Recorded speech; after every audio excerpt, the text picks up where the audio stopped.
Our research is about the subtle control of social media over people. We use social media every day, which is everywhere in our life. The benefits of social media are obvious, but the negative aspect of it can easily be overlooked. A large amount of psychological literature suggests that social media has a significant impact on people. What we want to know specifically is what impact social media has on our lives. So we started research. Through the history of social media development over the past 20 years, social media has grown rapidly and has completely changed our lives. The last 2 decades have given birth to some of the most frequently used software in our daily lives, such as YouTube, Facebook, Instagram, Snapchat. We are the first generation of internet natives who grew up with social media. In order to reflect this change more specifically, we conducted our research by taking photos to record the state of people we meet in our surrounding playing mobile phones.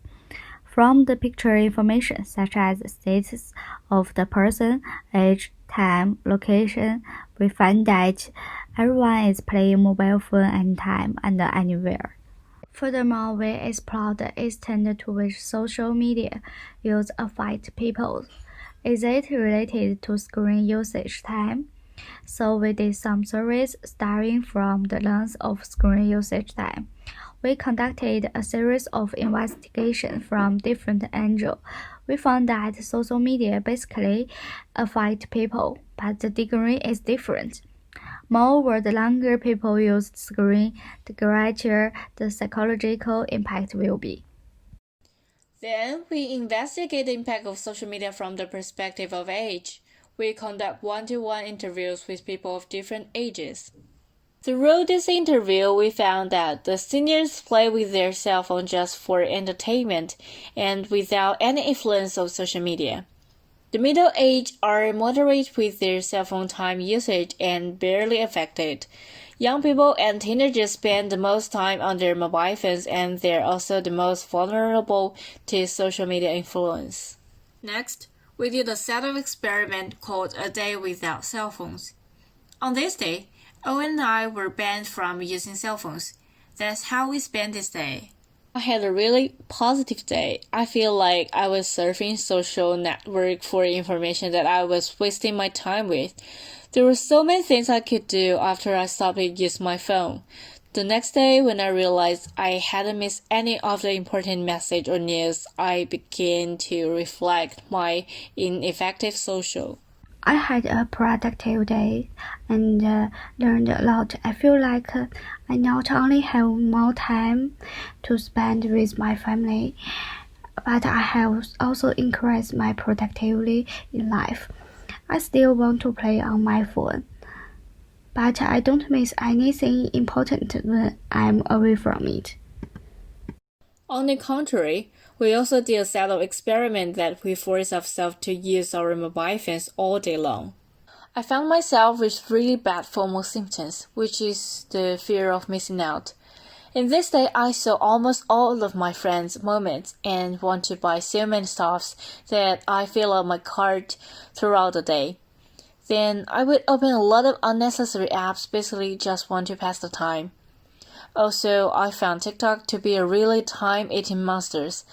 Time passed the fastest when I brushing up the micro videos. Although I use social media all the day, I didn't do anything seriously. I found out I always on my phone and saw a lot of bloggers recording nice clothes, which led to a strong desire to stop. As a result, I bought some clothes, but when I researched about it at night, I realized that what I bought was totally unnecessary. When I saw posts of my friends going out, I'm very admiring and I want to go out so badly. There are some netizens' comments on social media on the internet. Many people have gradually discovered that social media has great impact on their mental health and daily life, so they want to face social media correctly. Some people uninstall applications or even throw away their mobile phones in order to avoid using social media.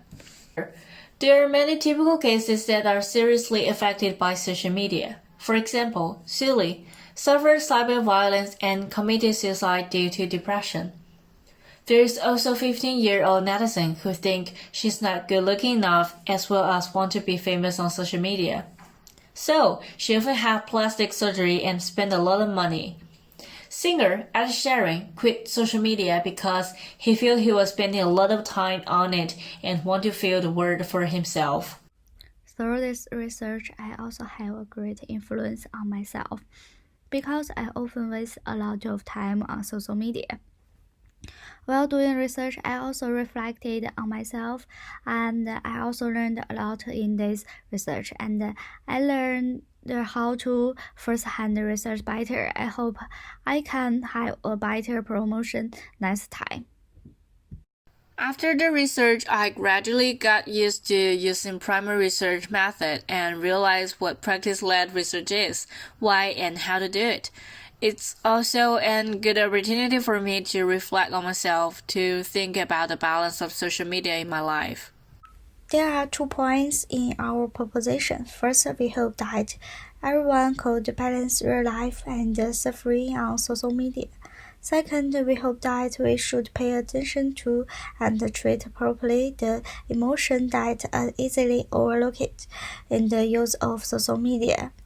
Many of these emotions will change a lot of people's lives.